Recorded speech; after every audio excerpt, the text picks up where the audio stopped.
Hi, welcome. Enjoy the content, subscribe, and turn on notifications. Michael was always the kind of guy who made it a point to keep his life balanced. He was methodical with his schedule, organized with finances, and careful with his family. He'd been married to Hannah for 20 years, a sweet, supportive woman who, as far as he knew, was perfectly content with the quiet routine they'd built together. Jacob and Sophie, their 2 teenage kids, were growing up in a home without extravagance but full of structure and presence. They had dinner together almost every night. They talked about school, work, vacation plans, and even laughed at Michael's repeated jokes that had become part of the family repertoire. Life seemed to be following the right script. When Hannah said she wanted to get in shape, Michael supported her. He thought it was great that she wanted to take care of her health. She often said she missed looking in the mirror and liking what she saw. So when she found a physical transformation program promising quick results, he encouraged her. He paid for the package without question, took care of the kids on mornings when she trained, and even started making breakfast for everyone before heading to work. It seemed like just another phase of life. But the phase turned into a priority. And the priority became a whole new lifestyle, one that seemed to exclude the family. Hannah started changing, first on the outside. She lost weight quickly, gained defined muscles, and began dressing in ways Michael had never seen before. Her old wardrobe was replaced with gym clothes, short shorts, tight tops, new sets every week. The traditional outfits were donated without warning. Soon after, her behavior changed too. She created an Instagram account focused solely on her fitness journey. She posted before and after photos, workout videos, nutrition tips. Every like was celebrated. Every compliment in the comments was read aloud. Michael tried to keep up, but he got lost in the new vocabulary Hannah used. Terms like set your goal, performance targets, fitness influencer started becoming part of the household lexicon, replacing conversations that used to involve the kids, weekend plans, or anything ordinary. At first, he let it slide. He told himself it was just temporary excitement. That Hannah was rediscovering herself. But the mornings she left to train got longer. Sunday family lunches were cancelled because she needed to record content. She started eating dinner separately, saying her diet was different. The kids began complaining about their mom's absence, but Michael asked them to be patient. He tried to justify it. He defended Hannah even though he didn't understand what was happening. One day, when he got home from work, he saw Hannah filming a video in the backyard, doing push-ups and talking about personal growth. Sophie watched from afar, hugging her pillow. Michael asked if everything was okay, and his daughter just replied, "She talks more to her phone than to us." That hit hard. As the weeks passed, Hannah started going out to events related to the program. She said she needed to be there to network, build partnerships, and expand her digital presence. Michael didn't know what to think. Why was someone who always hated being in the spotlight now posting daily videos with advice and personal challenges? Why didn't she ask about the kids' days anymore? Why did she avoid being home when he was around? One night, while she was getting ready for an event, on the other side of town, Michael noticed she'd switched perfumes. It was something new, strong. He asked about the event, and she responded with automatic enthusiasm, like she was reading from a script. He tried to kiss her before she left, but she turned her face away. Said she was in a hurry and her ride-share was waiting. But Michael hadn't heard any car pull up. He stayed silent. That night, she came home smiling but avoided conversation.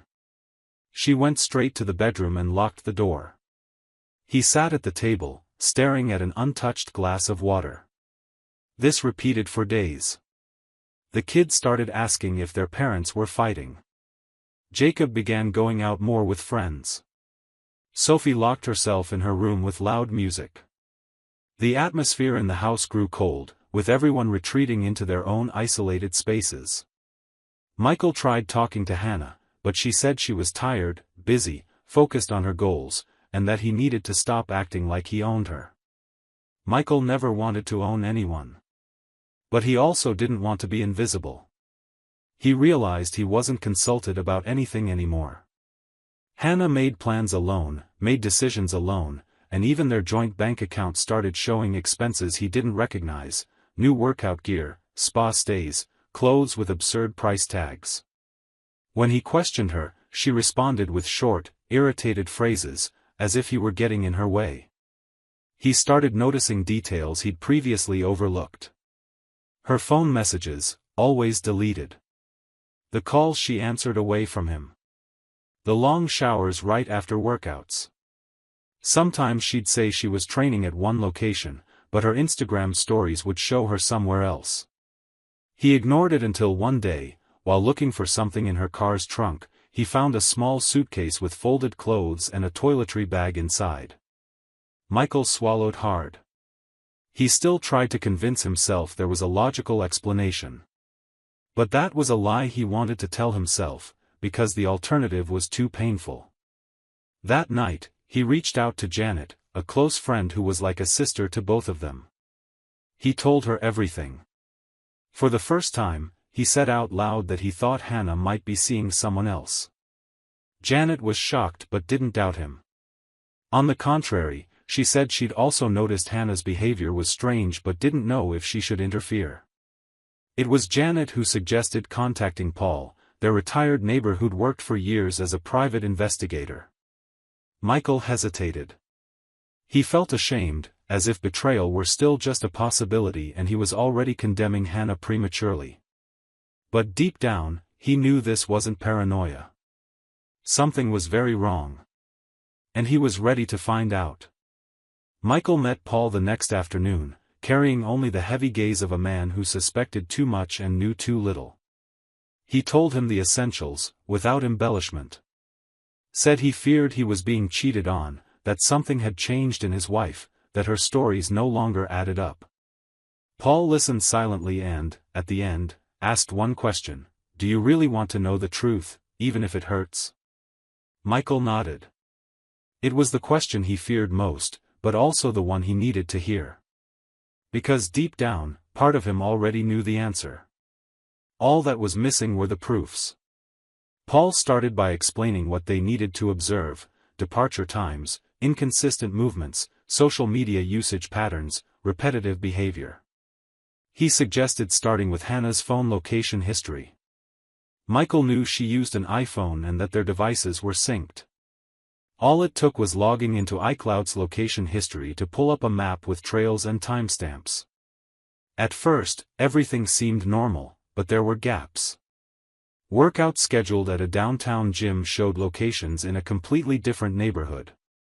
Several records matched a specific address, a residential building in uptown Dallas. For a week, Paul carefully analyzed all the data. He built a table with dates, times, and frequented locations. Hannah would leave home in workout clothes, post stories, but GPS showed she barely passed by the gym. Instead, she'd stop at hotel parking lots or that same residential building. It started looking too rehearsed to be coincidence. Michael's stomach churned with every new detail. Meanwhile, Janet was assigned to monitor Hannah's social media. She created a fake profile and began interacting with Hannah's fitness account. Gradually, she gained access to private content and hidden interactions. That's where a name surfaced: Chase Morrison. Young, personal trainer, specialist in radical transformations, with dozens of female clients praising results, and especially the attention he gave them. Janet pulled up the post history and found several likes from Chase on Hannah's older photos. But it was in an archived live stream that she noticed the intimacy between them. Hannah called Chase "my guide" and laughed at jokes he made in the chat. It was more than professionalism. The closeness slipped through the screen and hit anyone who wanted to see it. Paul did a simple data cross-check. The residential address Hannah frequently visited belonged to Chase. It was registered as his company's location, but the building had no studio or gym, just apartments. The hardest blow came when Paul obtained security camera footage from a nearby parking lot. In at least 3 instances, Hannah was seen entering and leaving hours later. The footage had date and time stamps. Nothing open to interpretation. The meetings were real. The times matched the days she claimed to be in intensive training sessions. Michael felt like he was watching his own world crumble frame by frame. This was no longer speculation, it was evidence. And the pain of seeing it confirmed was greater than he imagined. At first, he even wished he was wrong. But now, with every point connected, all that remained was a silence full of shame, anger, and frustration. Beyond locations and images, Paul also accessed Hannah's browsing history on her personal computer. Michael hesitated but gave permission. Inside the browser, there were archived messages from linked social media accounts, including drafts of posts never sent. In one, Hannah wrote, "I'm still married, but I only feel free when I'm with him. With Chase, I rediscovered myself, I felt like a woman again." The words jumped off the screen like knives. In another, she talked about the kids. Said Jacob was cold like his father and Sophie was too needy. Unthinkable words for a mother. But there they were, typed by her own hands. The hardest part for Michael was finding the draft of a goodbye message, as if Hannah had been planning to leave home. She wrote that she loved the kids but needed to think about herself. That living with Michael was comfortable, but that wasn't enough anymore. That she felt trapped in a life where no one saw her as a woman anymore, just as a mom, a wife, a routine. Paul asked if he wanted to keep investigating. Michael said he'd seen enough. He saved all the evidence onto a flash drive. Janet made copies of the screenshots. It was like preparing a case file for court, but the trial was internal. The defendant was his own heart. And the verdict had already been delivered. Michael waited for the right moment, and it came one Sunday night when Hannah returned from another so-called fitness conference. She walked in smiling, with exaggerated sparkle in her eyes, holding bags of freebies and acting like she was living the peak of her life. She talked loudly on the phone, mentioned new followers, potential partnerships, future event invitations. Meanwhile, Michael sat in the kitchen, flash drive in hand, kids upstairs in their rooms, pretending life was normal even though they all sensed everything had changed. As soon as Hannah hung up, he called her by name. He didn't yell, didn't make a scene, he just spoke firmly. She was still excited, asking if he wanted to see the photos she took, the talks, the influencers she met. He replied that he needed to show her something first. He opened his laptop, plugged in the flash drive, and without introduction, hit play on a surveillance video. It took Hannah a few seconds to process. She looked at the screen, then at Michael. The image was clear, her and Chase entering a hotel together. The sequence showed them talking intimately, laughing, holding hands as they walked in, and leaving hours later. Hannah froze. She tried to change the subject, said she couldn't believe he'd been spying on her life. Michael stayed silent and clicked on another file. These were screenshots of the archived messages, including the ones where she spoke dismissively about her own family. She begged him to stop. Claimed she was being exposed, that he had no right to invade her privacy. He calmly replied that what she called privacy, he called betrayal. She started crying, but not out of guilt. It looked more like anger at being caught. She said he'd always been controlling, that he never truly supported her, that he only wanted a submissive, invisible wife. Michael, eyes fixed on her, replied that she could say whatever she wanted, but nothing would erase the evidence. He said their marriage had become a lie and it was time to stop pretending, for the kids, for their friends, for themselves. Hannah stood up, paced around the living room, tried to argue it wasn't exactly like that, that Chase made her feel alive, desired, like she hadn't felt in years. Said that with Michael, she felt invisible, swallowed by a routine that erased her. He listened without interrupting. When she finished, he took a deep breath and went straight to the point. If you want this new life, go live it. But you're walking out that door today. You'll look our kids in the eyes when you're ready to tell them the truth. Until then, you won't see Jacob or Sophie." She stayed silent for a few seconds. Expected him to soften, to give in, to back down. But there was no hesitation left. The man in front of her wasn't the same one she'd emotionally abandoned months ago. He'd moved past doubt and into clarity. This conversation wasn't a request for explanation anymore. It was a decision. Michael had already closed the chapter inside himself. Now he was just announcing the end. Hannah started packing. Took a suitcase from the closet, some clothes, personal items. Said she'd come back another day for the rest. Michael simply replied that she should give advance notice so he and the kids wouldn't be home. She tried saying she still loved them, that none of this changed how much she loved her children. Michael listened silently, but his gaze showed that love isn't measured by words spoken on the way out, it's measured by actions taken when you still had a choice. Before leaving, she looked around the house, as if expecting some gesture, a goodbye, maybe even a last-minute regret. But the only sound was the door closing behind her. Michael went upstairs, called the kids, sat with them on the couch, and told them the truth. No embellishments, no invented blame, no attempt to protect anyone's image. He simply said their mom had made choices, and from that day on, things would be different. Sophie cried. Jacob stayed quiet for a long time. Michael hugged them, asked them not to hate their mom, but to understand that no one is obligated to accept lies as part of daily life. He said being sad didn't make them weak, it made them human. And that right there, among the three of them, a new kind of family was being born, with more truth, even if with fewer people. That night, he lay alone in bed. The room felt bigger. The silence was heavy, but it also brought relief. For the first time in a long time, there were no doubts. He knew the pain of truth, but he also felt the power it carried.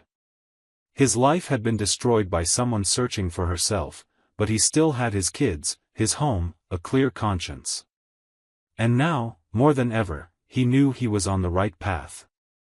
The weeks that followed were quiet but full of internal movement. Michael reorganized the household routine, restructured schedules, redid grocery lists, set new agreements with the kids. Jacob started helping with simple chores, while Sophie began joining her dad in the kitchen, something she'd never shown interest in before. The home, even with an absence everyone felt, became lighter. The emotional rigidity that existed before seemed to have left with Hannah. They didn't talk about her every day, but they knew she still lingered in each of their thoughts. In the second month after the separation, Michael received a message from Hannah saying she wanted to see the kids. He replied he'd only accept that if she had the courage to tell them the truth. Said it wasn't enough to show up with gifts or empty promises, Jacob and Sophie deserved respect, not performances. Hannah reacted defensively, accused him of alienating the kids, but Michael held his ground. Silence returned.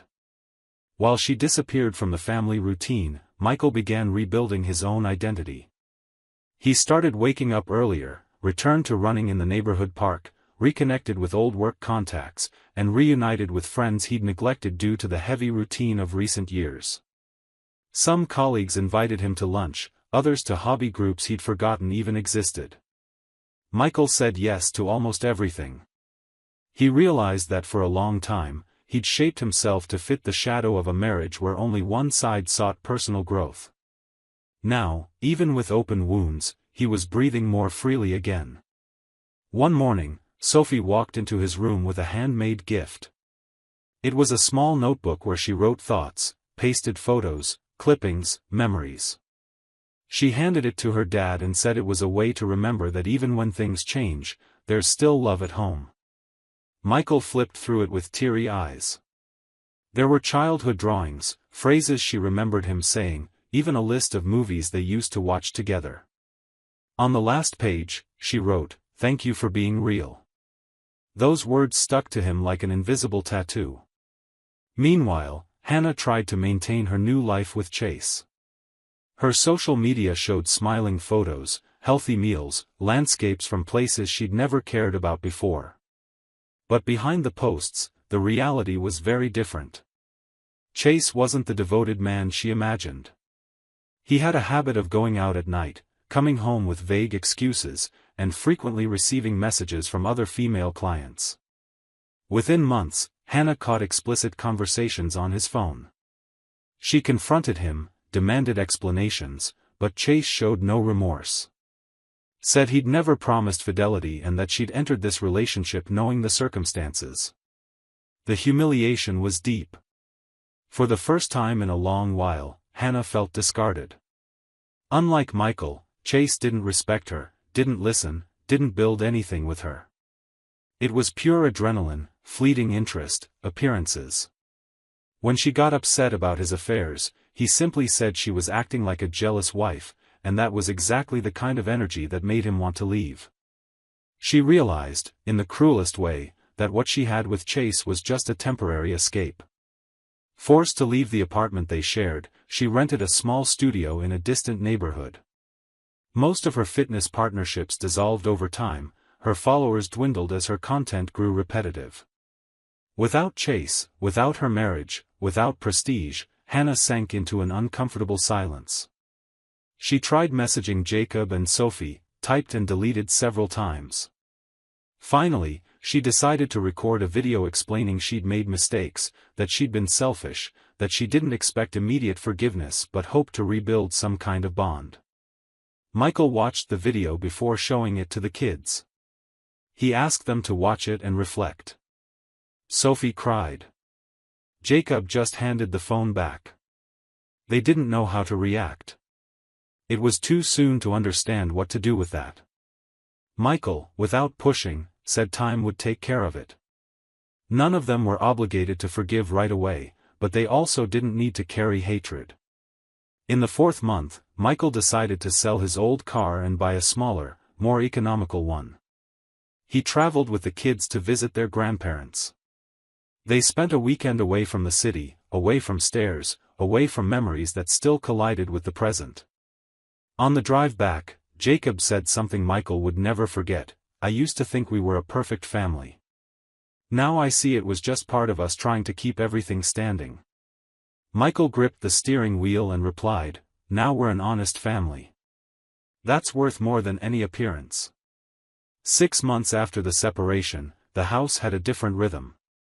Less pressure, more truth. Hannah's absence was still there, but it no longer filled every space. Michael was rediscovering himself in the details, making breakfast, helping Sophie with homework, listening to Jacob vent about friendships. He felt the pain had turned into fuel for a new version of father and man he never imagined he'd need to become. Hannah sent one last message. Said she regretted almost everything, except for the day she looked in the mirror and realized she didn't want to keep pretending anymore. Michael read it, put his phone in the drawer, and went on with his day with the kids. Forgiveness didn't require an immediate response.